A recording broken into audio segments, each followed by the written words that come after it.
اللهم صل على محمد وعلى محمد وعجل فرجهم وأهل عدوهم من الجن والإنس والأولين والآخرين لا حول ولا قوة إلا بالله العلي العظيم. أعوذ بالله السميع العليم من الشيطان الرجيم. بسم الله الرحمن الرحيم.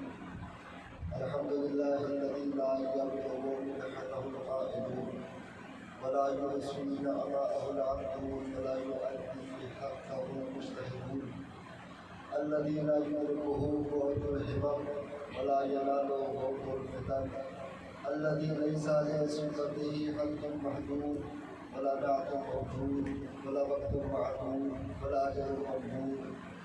فطر الخلائق بقدرته ونشر الرياح برحمته وابتدى بالصخور ميدان أرضه.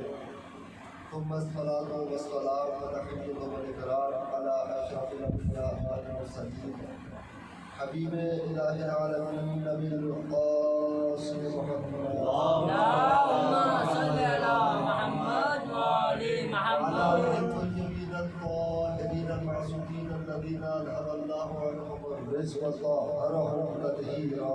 اللهم صل على محمد وآل محمد.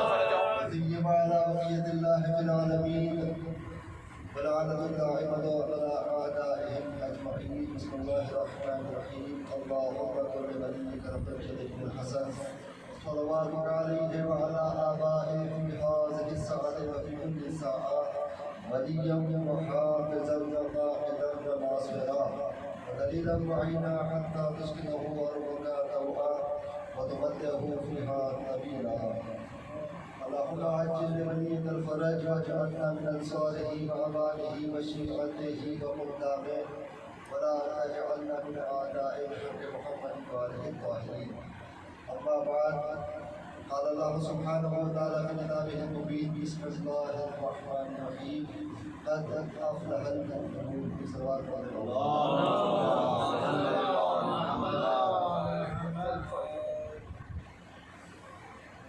ارشاد رب العزت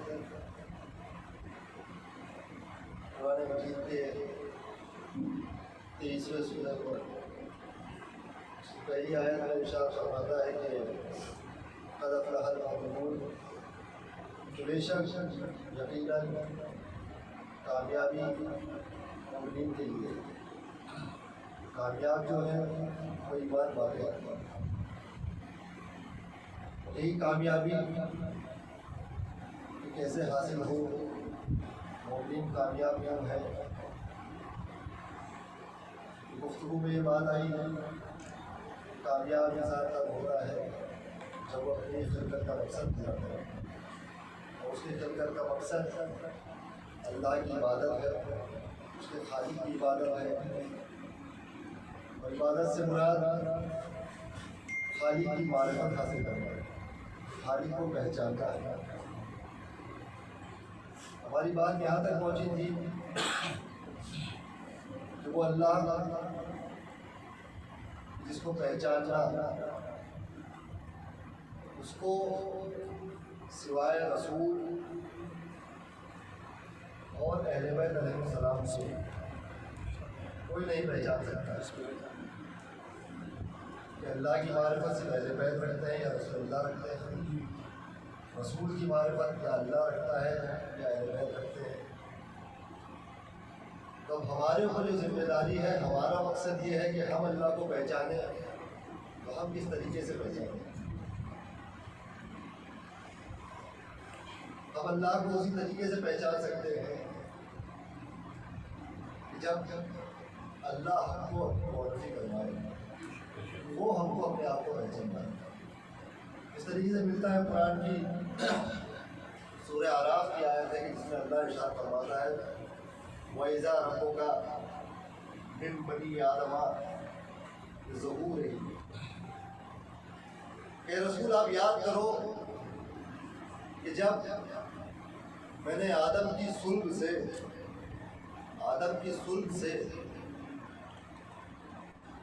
بنی آدم کو نکالا. یعنی یہ گفتگو عالم زر کی، اور انسان وجود میں نہیں آئی. زر تین کہاں سے اللہ نے نکالا؟ آدم کی سلب سے۔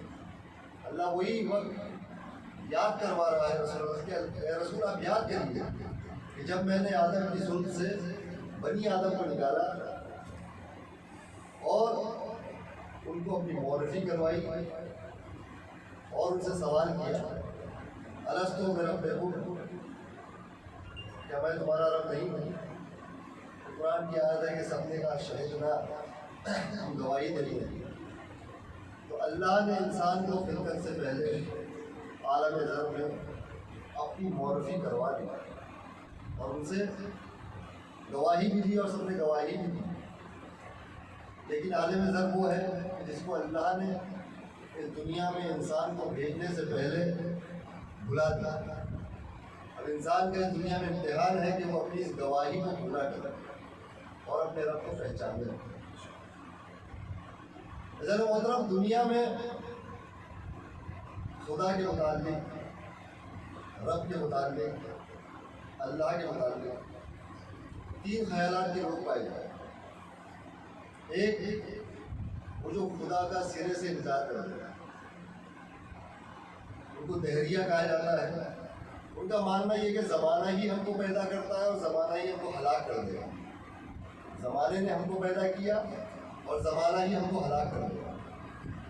دوسرے لوگ وہ کہ جو خدا کو مانتے ہیں مگر اس کو شباہت دیتے ہیں، اس کو تصویروں میں بانٹتے ہیں، اس کو اس کے ساتھ شرک کرتے ہیں۔ اور تیسرا گروہ وہ ہے کہ جو اللہ کو اس کی توحید کے ساتھ مانتا ہے۔ 3 طریقے کے گروہ دنیا میں پائے گئے۔ تو اب کون سا گروہ صحیح راہ پر ہے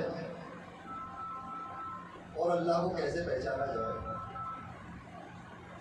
محترم، اگر دیکھیں آپ جہاں پر خدا کو پہچاننے کی بات ہے تو حضرت علیہ السلام ایک حدیث میں ارشاد فرماتے ہیں من عرف نفسہ فقط عرف ربہ، کہ جس نے اپنے آپ کو پہچان لیا، کہ جس نے اپنے نفس کو پہچان لیا، اس نے اپنے رب کو پہچان لیا۔ لوگ زیادہ دھوکہ خدا کے معاملے میں یوں کھا جاتے ہیں کہ وہ دکھائی نہیں دیتا۔ اور فرماتے ہیں جس نے اپنے آپ کو پہچان لیا اس نے اپنے رب کو پہچان لیا، جس نے اپنے نفس کو پہچان لیا اس نے اپنے رب کو پہچان لیا۔ کس طریقے سے پہچانتا ہے اگر اپنے آپ کو پہچانتا ہے؟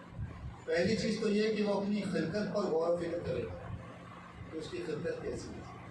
اگر سب سے پہلی چیز کو اگر وہ غور کر لے کہ اگر کوئی کہتا ہے کہ یہ بات میرے عقل میں آ گئی تو اس سے یہ پوچھا جائے بتا تیری عقل کا۔ دوسری بات یہ ہے کہ انسان جب گفتگو کرتا ہے تو ہمیشہ اس طریقے سے کرتا ہے کہ یہ میرا ہاتھ ہے، میں نے اپنے ہاتھ سے کام کیا، میں اپنے پیروں سے چل رہا تھا، یہ میرا سر ہے، یہ میرا بدن ہے۔ یہ بدن ہے لیکن کس کا؟ میرا۔ بدن الگ ہے، میرا الگ ہے۔ ہاتھ کس کا ہے؟ میرا۔ ہاتھ الگ ہے، میرا الگ ہے، یعنی میں الگ ہوں، ہاتھ الگ ہے۔ تو یہ جسم جو پورا جسم ہو گیا، اگر اس کی بات کریں تو یہ میرا جسم ہے۔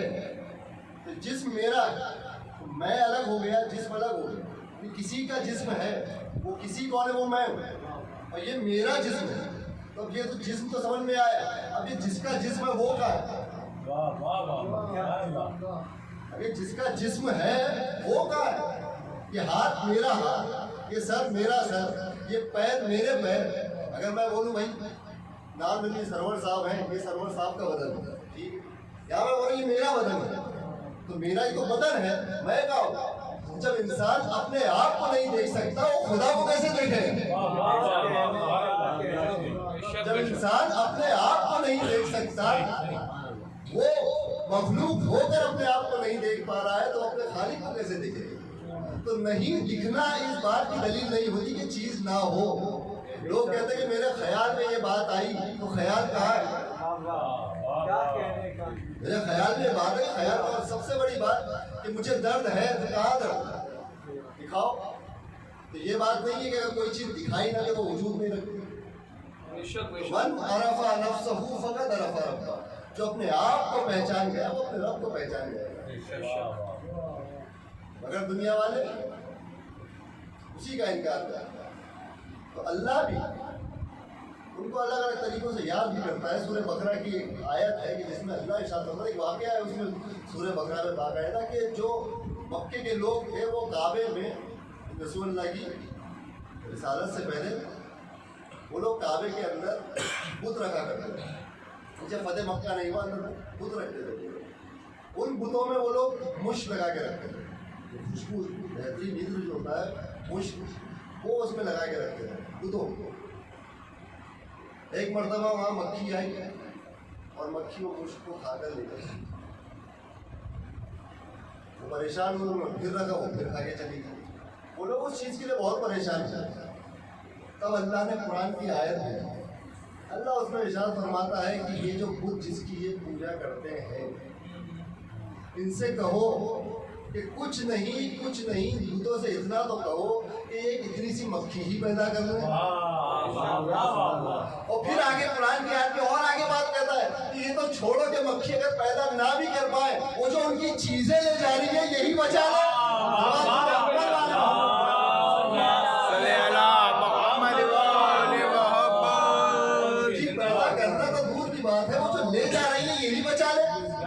اور اس کے بعد قرآن کی آیت میں خدا کتنا خوبصورت جملہ بیان کرتا ہے، فرماتا ہے سعوف الطالب والمطلوب، کہ کتنے ضعیف ہیں مانگنے والے اور جس سے مانگ رہے ہیں وہ. اس قدر کمزور ہیں یہ مانگنے والے اور جس سے مانگ رہے ہیں وہ. سعوف الطالب والمطلوب. اس طریقے سے خدا بتاتا ہے کہ دیکھو خدا کون ہوتا ہے، تم جس کی طرف جا رہے ہو دیکھو وہ کون ہے، کس کی طرف دعوت دے رہے ہیں. یہ ہے خدا کی معرفت اس طریقے سے حاصل ہوگی. کہاں سے حاصل ہوگی؟ کیوں یہ لوگ بکھر گئے؟ اور پھر کچھ لوگ تو وہی کہ جنہوں نے انکار کر دیا. دوسرا گروہ کہ جو خدا کو تو مانتا ہے لیکن اس کو اس کی توحید کے ساتھ ملا. چھٹے امام جعفر صادق علیہ السلام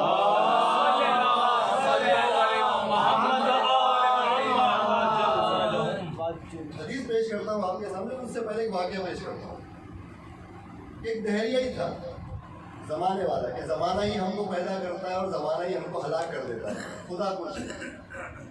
ایک دہریہ آیا اور آنے کے بعد زمانہ یہ شیخ مفید کا. شیخ مفید کون؟ نہج البلاغہ کا نام سنا ہے؟ کتاب کا نہج البلاغہ.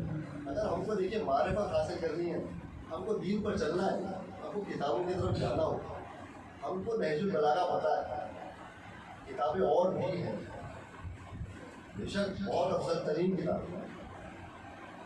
تو شیخ مفید کون؟ نہج البلاغہ کس نے لکھی ہے؟ سید رضی نے. ان کے بھائی سید مرتضیٰ، دو بھائی. ایک واقعہ ہے کہ کس طریقے سے انہوں نے تعلیم حاصل کی. ان کے جو استاد ہیں سید رضی وہ ہے شیخ مفید. شیخ مفید وہ سید رضی کے استاد. ان کا زمانہ تھا.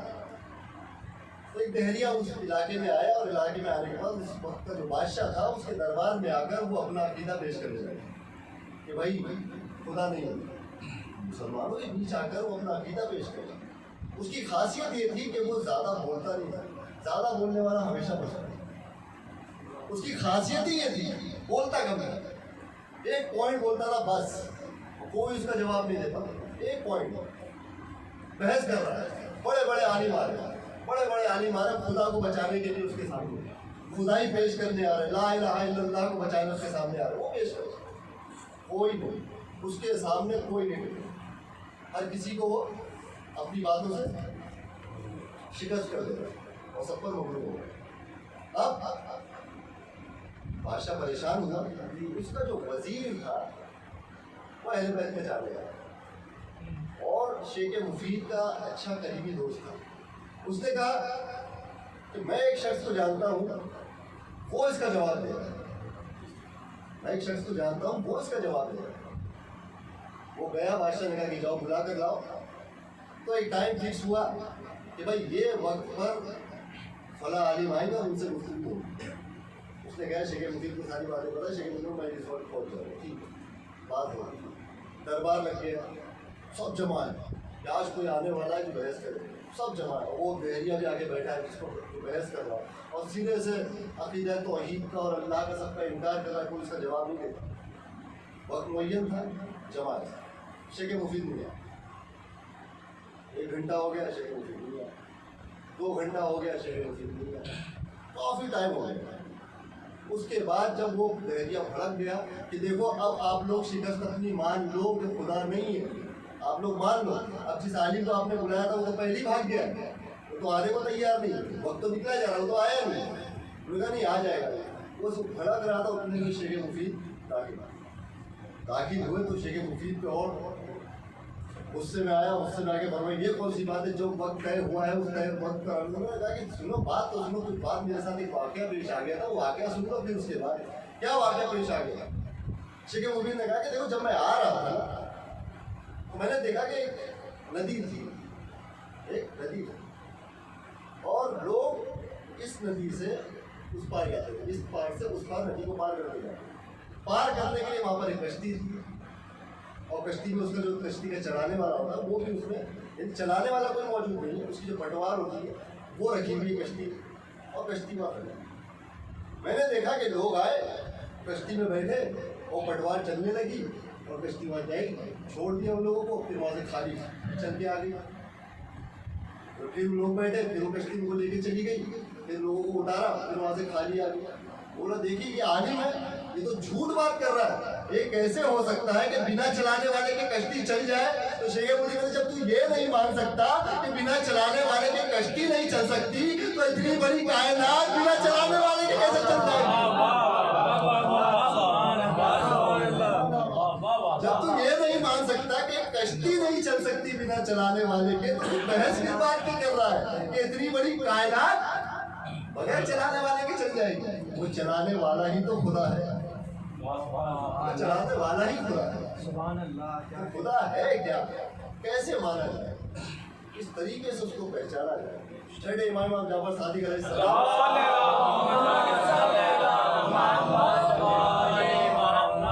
ایک مرتبہ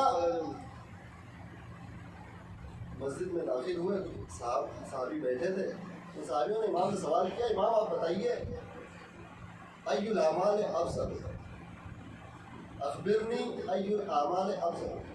امام آپ ہم کو بتائیے کون سا اعمال سب سے افضل، کون سا اعمال سب سے افضل، سب سے بڑا اعمال کون سا ہے. کتنے اعمال ہیں اس میں سے امام سے سوال کیا جا رہا ہے کہ کون سا اعمال سب سے بڑا ہے.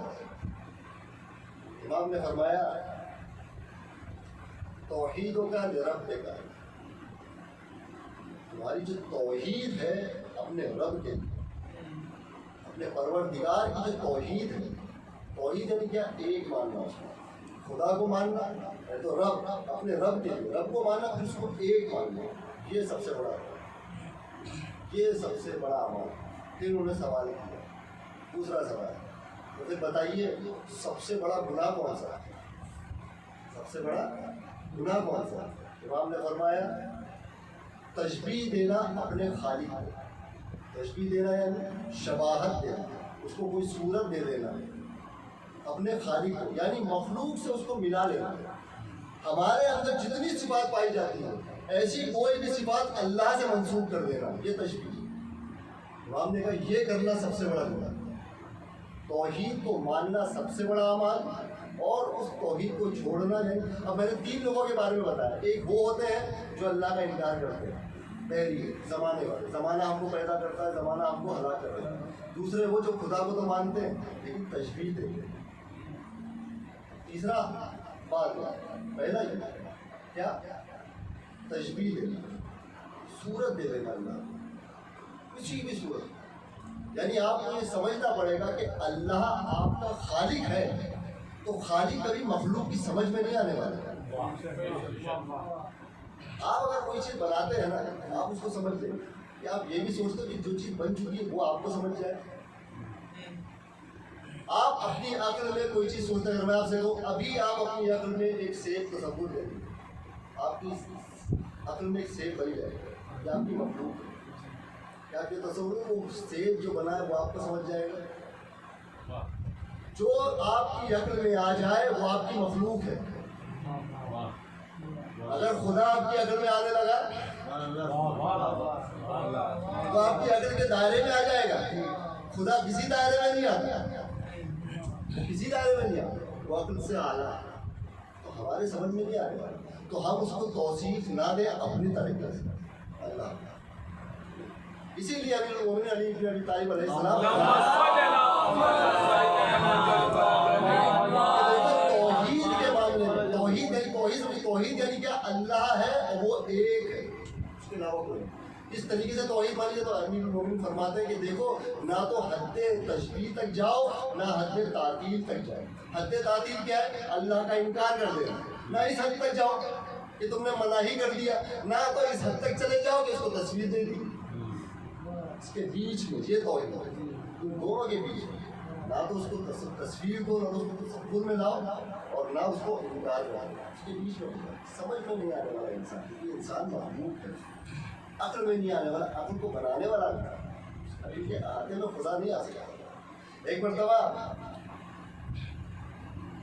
مسجد میں ابن عباس وہ بیٹھ کر, یعنی بات دیکھیے کہ یہ ہے کہ اب خدا کو کیسے پہچانا جائے, تو خدا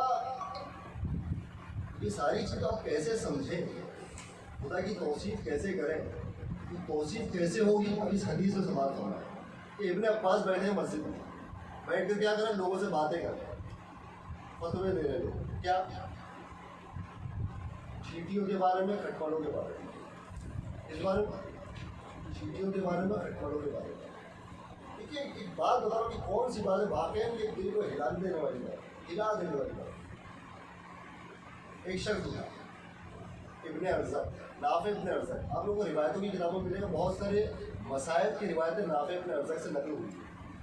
وہ کھڑا ہو کے بولا, ابن عباس یہ کیا تم کھٹملوں اور چیٹیوں کے بارے میں سنا رہے, تم جس کی عبادت کرتے ہو, جس خدا کی, اس کی توصیف بیان کرو, اس کی صفات بیان کرو, اس کی توصیف بیان کرو. ابن عباس خاموش ہو, خاموش. کیوں نہیں کر سکتے, اللہ کے بارے میں نہیں کر سکتے. اب غربت کا جملہ دیکھیے آگے روایت میں ملتا ہے کہ ایک کنارے پہ امام حسین رہتے, امام حسین کھڑے ہوئے, امام نے اس سے فرمایا ابن ارزق آؤ میں بتاؤں. اس نے فوراً جواب دیا میں نے آپ سے سوال نہیں کیا. یہ مضمونیت ہے امام, لیکن دل پہ ہاتھ رکھ لیجیے اس چیز کو, آپ کے زمانے میں بھی ایک امام ہے, رجوع کریے اس کی طرف, متوجہ رہیے اس کی طرف, متوجہ رہیے امام کی طرف, امام زمانہ علیہ السلام. امام کھڑے ہو کے بول رہے ہیں کہ میں تجھے بتاتا ہوں, میں نے آپ سے سوال نہیں کیا. ابن عباس کو غصہ آ گیا. ابن عباس جانتا یہ کون ہے, یہ اہل بیت نبوہ ہے, یہ نبوت کے اہل بیت ہے, یہ رسالت کے اہل بیت ہے, یہ نبی کی رسول کے علم کے وارث ہے. تو وہ فوراً امام کی طرف پڑھے, پھر آیا امام کو, پھر امام سے پوچھا اس کو, امام آپ بتائیے کہ کیا ہے امام کی صفات. تو امام نے صفات کو بیان کرنا شروع کیا. اب امام بتا رہے ہیں کہ اللہ کی صفات کیا ہے. پہلا جملہ امام نے فرمایا کہ دیکھو اگر تم اپنے دین کو قیاس پر رکھو, قیاس سمجھ میں آتا ہے, اپنا قیاس ہوتا ہے, اگر تم اپنے دین کو, تم یا کوئی بھی دین کو اپنے قیاس پہ دیتا ہے, اگر قیاس پر رکھتا ہے تو وہ زمانے میں گوتے لگاتا رہے گا. امام کے جملے زمانے میں امام نے عربی کا لفظ التماس استعمال کیا ہے. غسل التماسی ہوتا ہے نا, آپ سوئمنگ پول میں ڈائریکٹ ڈوب جائیں تو غسل التماسی, امام نے التماس کا لفظ استعمال کیا کہ جو اپنے دین کو قیاس پر رکھتا ہے تو وہ زمانے میں گوتے لگاتا رہے گا, وہ راہ راست سے بھٹک جائے گا, وہ گمراہی کے راستے پر چلا جائے گا, اور اس کے جو الفاظ ہوں گے اس میں کوئی خوبصورتی نہیں بچے گی. جو بھی اپنے دین کو قیاس کر لیتا ہے, قیاس میں دین کہاں سے لینا ہے, اہل بیت علیہ السلام جو انہوں نے بول دیا. چھٹے امام حدیث میں فرماتے ہیں قولا منی من جمیل اشیاء قولا آل محمد علیہ السلام. اگر تم یہ کہتے ہو نا کہ تم ہماری ولایت رکھتے ہو, تم ہم سے محبت کرتے ہو, تو قولا منی من جمیل اشیاء, تو میرا قول, میرا عقیدہ ہر معاملے میں یہی ہے جو آل محمد کا ہے, چاہے وہ مجھ تک پہنچاؤ یا نہ پہنچاؤ, چاہے وہ اعلانیہ ہو یا چھپا ہوا ہو. جو اہل بیت نے کہہ دیا وہ میرا ہے, میرا کچھ نہیں. یہ دیے. امام نے کہا تم اگر دین کو قیاس سے لیتے ہو تم بولتے لگاتے رہو گے. اس کے بعد امام نے بتانا شروع کیا اللہ کی صفات صرف اللہ بیان کر سکتا ہے, اللہ کی توصیف صرف اللہ کر سکتا ہے. پھر امام نے آگے بتایا اب میں تجھے بتاتا ہوں کہ اللہ نے اپنی توصیف کیسے کرائی.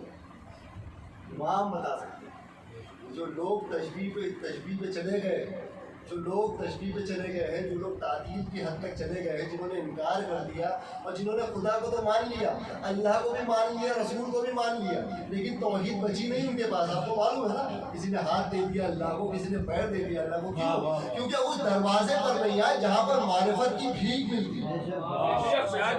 ہاں معرفت کی بھیک ملتی ہے, انہوں نے در کو چھوڑ دیا. امام بتا رہا, میں بتاتا ہوں کہ اللہ نے اپنی توصیف کیسے کرائی ہے. امام فرماتے ہیں لا یدرکہ بالحواس, اس کو درک نہیں کیا جا سکتا, اس کو درک نہیں کیا جا سکتا اپنے حواس کے ذریعے, یعنی سینس. حواس خمسہ ہوتے ہیں, زبان, آنکھ, کان, نہ اس کو زبان سے چکھا جا سکتا ہے, نہ اس کو کانوں سے سنا جا سکتا ہے, نہ اس کو آنکھوں سے دیکھا جا سکتا ہے, نہ اس کو چھو کر محسوس کیا جا سکتا ہے. نہیں کیا جا سکتا. امام بتا رہے نہیں کیا جا سکتا. حواس کی اس میں نہیں آ سکتا.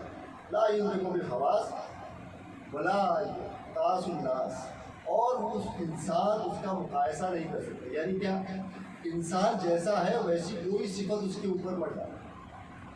انسان کے اندر جو چیزیں پائی جاتی ہیں, آپ کو معلوم ہے نا سبحان اللہ کا لفظ ہے نا, ہم لوگ کتنا بولتے سبحان اللہ. کبھی سوچا سبحان اللہ کیا ہے؟ سبحان اللہ کیا کبھی سوچا؟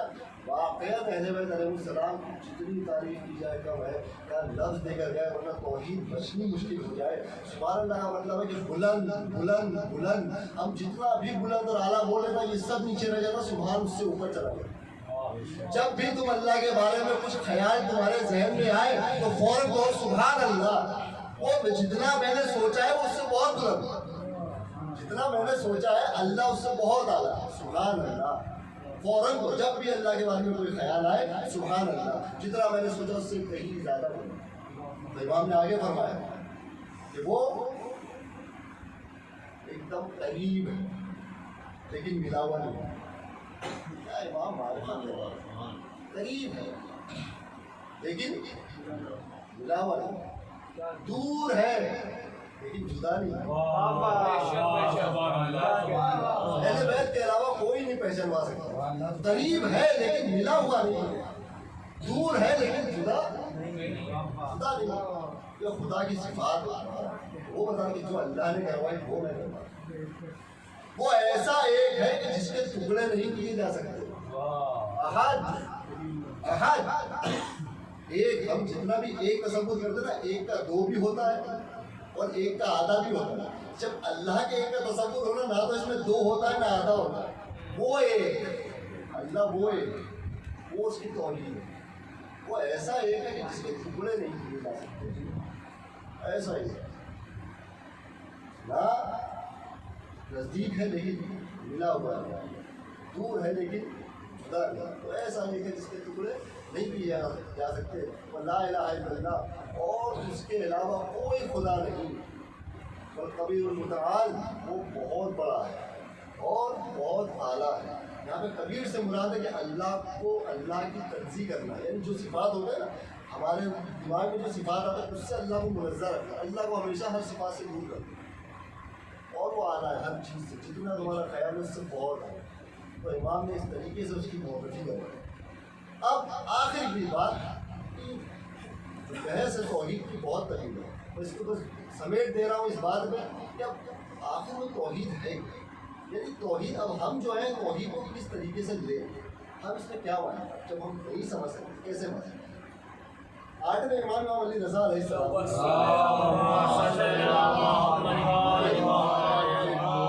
کلمہ لا الہ الا اللہ ہے نا, یہ توحید ہے. لا کوئی خدا نہیں سوائے اللہ, یہ ماننا یہ توحید ہے, اس کا عقیدہ ہے. ٹھیک. آٹھویں امام کو جب مامون نے خراسان بلایا تو امام مدینہ چھوڑ کر خراسان کی طرف جا رہے تھے.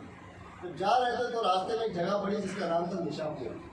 تو امام کی خبر پہلے ہی پہنچ گئی کہ امام وہاں پر تشریف لانے کا. تو امام کا جو وہاں پر نام تھا ایسا ایک عالم کے طور پر امام کو ایک رضا اس لیے بھی کہا جاتا ہے کہ اس زمانے کے لوگ بھی امام سے بہت راضی ہیں، چاہے وہ کسی بھی مذہب کے ہوں۔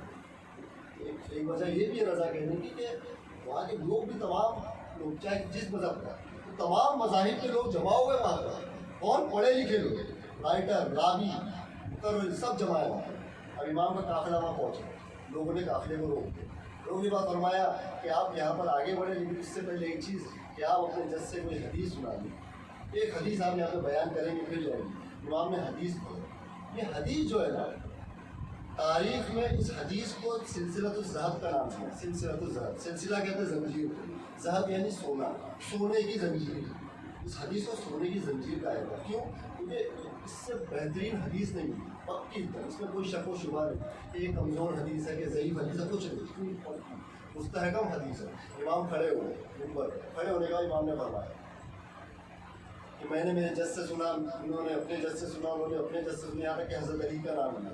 پھر فرمایا حضرت علی رسول اللہ سے سنا، پھر رسول فرمایا رسول اللہ پر اللہ نے جناب جبرائیل کے ذریعے حدیث قدسی بھیجی، وہ یہ کیا فرمایا، کلمۃ لا الہ الا اللہ حسنی، جو کلمہ لا الہ الا اللہ ہے نا یہ قلعہ ہے، کیا ہے؟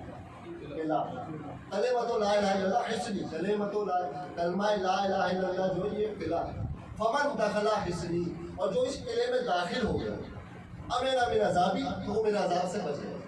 اللہ فرمایا، کیا فرمایا؟ جو اس قلعے میں داخل ہوا، کلمہ لا الہ، جس نے اقرار لا الہ الا اللہ کر لیا وہ اس قلعے میں داخل ہوا، جو اس قلعے میں داخل ہوا وہ میرے عذاب سے بچ گیا۔ اب پورے مجمع میں خوشی کی لہر دوڑ گئی، کیونکہ لا الہ کے ماننے والے سب تھے، لا الہ کے ماننے والے سب تھے، وہ خوشی کی لہر دوڑنے لگی اس مجمع میں۔ اتنے میں تھوڑی دیر بھائی اماموں کا یہ ہوتا تھا کہ جس کا جتنا ظرف ہوتا تھا اس کو اتنا دیا کرتا تھا۔ امام کا ناکہ جو تھا، امام ناکے پہ سوار ہوا، جیسے ہی ناکہ تھوڑا آگے بڑھا امام نے پھر اپنا سر ناکے کے باہر نکالا، فرمایا ابے شرط ہے وانا من شروط ہے، لیکن اس کی ایک شرط ہے اور وہ شرط میں شرط ہے وانا من شروط ہے، اس قلعے میں داخل ہونے کی، اس عذاب سے بچنے کی ایک شرط ہے، اس شرط میں سے ایک شرط ہے میری ولایت کو ماننا۔ یہ ولایت اہل بیت علیہ السلام،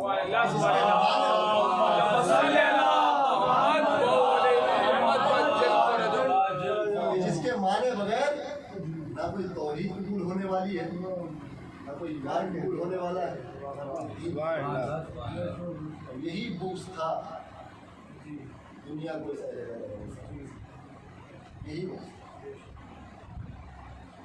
اتنا ظلم کیا ان اہل بیت علیہ السلام کہ یہ لوگ تھے جو معرفی کروا سکتے، لیکن یہ کہ لوگ معرفی حاصل کرتے، ان کے در سے معرفت کی بھیک مانگتے، ان پر ظلم کیا، اتنا ظلم کیا کہ امام حسین علیہ السلام ایک جگہ پر ارشاد فرماتے ہوئے نظر آتے ہیں کہ انا قتل الابرار لا یسمع المؤمنون الا بقاء، میں وہ ہوں جس کو رلا رلا کے قتل کیا گیا، رلا رلا کے قتل کیا گیا، کوئی مومن نہیں ہے کہ جو میرا نام سنے اور گریہ نہ کرے اور بکا نہ کرے، مجھے رلا رلا کے قتل کیا۔ کہاں کہاں پر رلایا گیا امام حسین علیہ السلام کو، یہ بھی ایک منظر وہی ہے نا، لیکن کیسا رونے کا مقام ہے یہ، ایک باپ کیسے، یعنی امام حسین علیہ السلام خود جب جناب حور کا بیٹا گھوڑے سے گر گیا، جناب حور جب اپنے بیٹے کے لاشے پہ جانے لگے تو جیسے ہی پہنچے تو دیکھا کہ امام حسین پہلے سے بیٹھے ہوئے، جناب حور کو فرمایا کہ حور تم نہ ہو، فرمایا مولا میرا بیٹا، آپ غلام کے بیٹے کو اٹھائیں گے؟ مولا فرمایا ایک ضعیف باپ، ایک باپ اپنے جوان بیٹے کی میت نہیں اٹھا سکتا، یہ امام حور سے فرما رہے ہیں کیا مقام ہوگا وہ کہ ضعیف باپ اپنے 18 سال کے بیٹے کی میت پر اپنی کمر تھامے پہنچ رہا ہے۔ یہ رونے کا مقام ہے کہ رونے کا مقام یہ کہ جب حور کو بتا رہے ہیں کہ بیٹے، جوان بیٹے کی میت پہ بوڑھا باپ نہیں آتا، اور ایسے باپ کے سامنے جب جوان بیٹا کھڑے ہو کر یہ بولے کہ بابا مرنے کی اجازت دے دیجیے، اس باپ کے دل پہ کیا گزرتی ہوگی، بابا مرنے کی اجازت دے دیجیے۔ امام نے فرمایا جاؤ بیٹا اپنی ماں سے اجازت دو۔ جناب ام لیلہ کے خیمے میں آئے، آنے کا فرمایا کہ اماں مرنے کی اجازت چاہتا ہوں۔ جناب ام لیلہ نے فرمایا کہ بیٹا تم میری زندگی ہو، تمہارے بغیر میں زندہ نہیں رہ سکتی۔ فرمایا اما اگر حشر کے میدان میں شہزادی زہرا نے آپ سے سوال کر لیا کہ تیرا بیٹا تو زندہ رہا میرا حسین قتل ہو گیا، فوراً جناب ام لیلا نے اجازت دے دی۔ میدان کی طرف بڑھنے کے بعد دیکھا کہ گھوڑے پہ جا رہے ہیں، پیچھے سے کسی کے چلنے کی آواز آ رہی، چلنے کی آواز آئی تو گھوڑے کو روکا، روک کے پلٹ کر دیکھا تو دیکھتے ہیں کہ عجیب منظر ہے کہ باپ اپنی کمر کو دھر پیچھے پیچھے آ رہا ہے۔ فرمایا بابا آپ نے اجازت دے دی تھی، اب کیا ضرورت ہے؟ امام حسین نے فرمایا بیٹا علی اکبر اگر تم صاحب اولاد ہوتے نا تو یہ سوال نہ کرتے۔ جنگ کے لیے آگے بڑھے، قیامت کا جنگ شروع ہوا۔ جناب علی اکبر جنگ میں مشغول ہیں، یہاں پر امام حسین علیہ السلام جنگ کو دیکھتے دیکھتے خیموں کی طرف آئے، اور آنے کے بعد ایک مرتبہ جناب ام لیلا کو آواز دی جناب ام لیلا آئی تو فرمایا کہ دیکھو ام لیلا اللہ کی بارگاہ میں دعا کرو کہ ماں کی دعا بیٹے کے حق میں جلدی قبول ہوتی ہے۔ جناب ام لیلا نے مصلی بچھا دیا، یا اللہ یا رانا یعقوب یوسفن، اے یعقوب کو یوسف سے ملانے والے، یا رانا حاضرہ اسماعیل ہے، اے حاضرہ کو اسماعیل سے ملانے والے میرے اکبر کو مجھ سے ملا دے۔ اور جناب جنگ کر رہے ہیں، جنگ کرتے کرتے ایک سگی کا لہجہ سینے میں دھسلا تھا، اس لہجے کو کھینچنا چاہا، لہجہ سینے میں ٹوٹ گیا، اکبر گھوڑے سے زمین پر آئے، یا بتا علیہ منی سلام، ارے ہر شہید جب بھی گھوڑے سے زمین پر آیا آقا مدد کو آؤ، لیکن بیٹا باپ کو مدد کے لیے نہیں بلاتا۔ شاید یہی سوچ رہا ہو کہ صحیح باپ قبر کو تھامے ہوئے بیٹے کی لاش پر کیسے آئے گا۔ سیالم الذین ظلموا ایہم الذین یا رب الحسین بے حق الحسین اشفی صدر الحسین بظہور الحجاج، یا رب الحسین بے حق الحسین اشفی صدر الحسین بظہور الحجاج، یا رب الحسین بے حق الحسین اشفی صدر الحسین بظہور الحجاج۔ یا اللہ جو واسطہ ہے جناب اکبر کے سینے کا، جو واسطہ ہے امام حسین کی ٹھوکریں کھانے کا، جو واسطہ ہے اکبر کے سینے میں نصیب ہوئی پنچھی کا، اس کے امام حسین کے منتقل میں خون حسین الشہداء امام زمان علیہ السلام کے ظہور میں تاجیل فرما، ہم جو سب کچھ کی آواز و احسان کے ساتھ فرما